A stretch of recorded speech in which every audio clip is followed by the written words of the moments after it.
School के annual programme में मंच पर उपस्थित हमारे कैराना के कोतवाल साहब, सलीम प्रधान जी, अनम हसन, मेरे मामा जी, शामा मास्टर जी, शफकत चेयरमैन साहब और यहाँ पर मौजूद सभी हमारे आसपास के सभी जिम्मेदार बड़े बुजुर्ग, आप सभी को अस्सलाम वालेकुम, नमस्कार। मैं सबसे पहले शुक्रिया अदा करना चाहती हूँ सरवर भाई का और स्कूल की प्रबंधक कमेटी का, जिन्होंने इस प्रोग्राम का आयोजन किया। और साथ ही साथ बधाई देना चाहेंगे, स्कूल को लगभग 2 साल हो चुके हैं और बड़ी मात्रा में हमारे क्षेत्र के गांव देहात के बच्चे यहाँ पर पढ़ रहे हैं। तो स्कूल वालों को, सभी टीचर्स को, प्रबंधक कमेटी को, सबको ताली बजाकर बहुत बहुत बधाई। आज के दौर में अगर कोई चीज सबसे ज्यादा जरूरी है तो शिक्षा, तालीम हासिल करना हमारे बच्चों के लिए सबसे ज्यादा जरूरी है।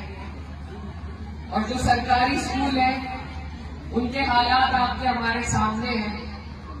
बिल्डिंगें हैं तो टीचर नहीं है, टीचर है तो बच्चे नहीं जा पा रहे। इसलिए हमारे आपके बीच में से सरवर भाई जैसे जिम्मेदार लोग जब ऐसा कदम उठाते हैं, आजकल सभी अपने रोजगार के लिए कुछ ना कुछ काम करते हैं, लेकिन अगर हम उस रोजगार के साथ साथ समाज के कल्याण के लिए भी स्कूलों की, शिक्षा की व्यवस्था बनाने की कोशिश करें तो इससे बड़ी इबादत मेरी नजर में कोई और नहीं हो सकती। आज हम इसीलिए, हमारा इलाका पीछे है कि पढ़ाई पे हमारा थोड़ा कम ध्यान है। तो ऐसे जिम्मेदार लोग जो समाज से निकल के समाज में शिक्षा को बढ़ावा देने का काम कर रहे हैं, ऐसे लोगों की हमें कदर करनी चाहिए और इनको आगे बढ़ाना चाहिए। क्योंकि आगे आने वाले टाइम में अगर कोई चीज सबसे ज्यादा हमारे काम आने वाली है तो वह हमारे बच्चों की बढ़ोतरी, शिक्षा से हुई भी उनकी बढ़ोतरी और तालीम ही है। दीनी तालीम के साथ साथ स्कूली शिक्षा बहुत जरूरी है। जब हमें अपने अधिकारों का, हमारे बच्चों को अपने अधिकारों का पता नहीं होगा तो रोज हमारे साथ जैसे आज हालात चल रहे इसी तरह चलते रहेंगे। इसलिए आप सबसे मेरी गुजारिश है कि भूरा में भी एक स्कूल का निर्माण होने जा रहा है, उसमें भी आप सब सहयोग करें। सभी हमारे क्षेत्र के जिम्मेदार लोग कोशिश कर रहे हैं और जितने स्कूल बनेंगे, जितने हमारे बच्चे ज्यादा से ज्यादा पढ़ पाएंगे, उतना ही और हम तरक्की कर पाएंगे। छोटी छोटी चीजों में हम बहुत खर्चे करते हैं, बेटियों की शादी ब्याह में बहुत खर्चे करते हैं, लेकिन अगर वही खर्चा दहेज से हटाकर उनको तालीम देने में करें तो एक बेटी आने वाली नस्ल को पढ़ाने का काम करती है। तो यहाँ पर खासकर हमारे क्षेत्र में जो हमारे पास आंकड़े हैं, तो लड़कियों के स्कूल से नाम कटने के आंकड़े बहुत बड़ी संख्या में है। तो सभी मेरे बड़े बुजुर्ग यहाँ मौजूद हैं, आप सबसे मैं एक ही गुजारिश करना चाहती हूँ कि आप लोग इस चीज में सुधार करने की कोशिश करें, मेहनत करें।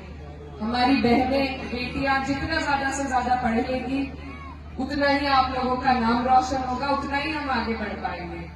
तो लड़कों के साथ साथ लड़कियों की शिक्षा पर भी ज्यादा से ज्यादा ध्यान दें और मेरी बस यही दुआ है कि इस तरह के स्कूल हमारे इलाके में खुलते रहे ताकि एक एक बच्चा स्कूल जाने के लिए उसको दिक्कत ना हो, एक एक बच्चा स्कूल तक पहुंच सके।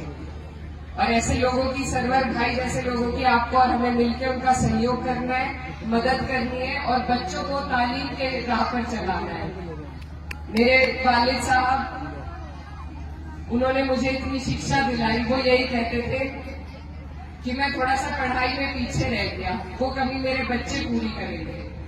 तो आज जो मैं यहाँ आपके बीच में खड़ी हूँ, एक वो वक्त था जब मैं बिल्कुल अकेली थी। उस वक्त अगर कोई चीज, कोई तजुर्बा मेरे काम आया जिससे मेरा आत्मविश्वास बढ़ा तो वो सिर्फ ये था कि मेरी शिक्षा अच्छी थी, मुझे चीजों की जानकारी थी, मुझे किसी से डर के दब के बोलने की जरूरत नहीं पड़ी। तो अपने भी अनुभव से मैं यही कहना चाहती हूँ कि शिक्षा ऐसी ताकत है जो आपसे कोई नहीं छीन सकता। इतने झगड़े हमारे यहाँ होते हैं, भूपाल साहब भी देखते हैं, जमीनों के जायदाद के आपसी लड़ाइयां बहुत होती है। लेकिन सिर्फ शिक्षा एक ऐसी चीज है जिसमें ना कोई झगड़ा करके आपसे छीन सकता है, ना कोई आपको उससे वंचित कर सकता है, अगर आपने ठान ली तो बस इसी ताकत को हमें अपने क्षेत्र के, अपने इलाके के एक एक बच्चे और बच्चियों तक पहुंचाने का काम करना है। इसमें आप सबकी जरूरत है और मैं बहुत बहुत शुक्रिया अदा करना चाहती हूँ पूरे एमएच कॉन्वेंट स्कूल की प्रबंधन कमेटी का कि इतना अच्छा काम वो कर रहे हैं और ऊपर वाला उन्हें खूब तरक्की दे और बच्चों की संख्या को बढ़ाए। आप सभी से दुआओं की दरख्वास्त है, बहुत बहुत शुक्रिया।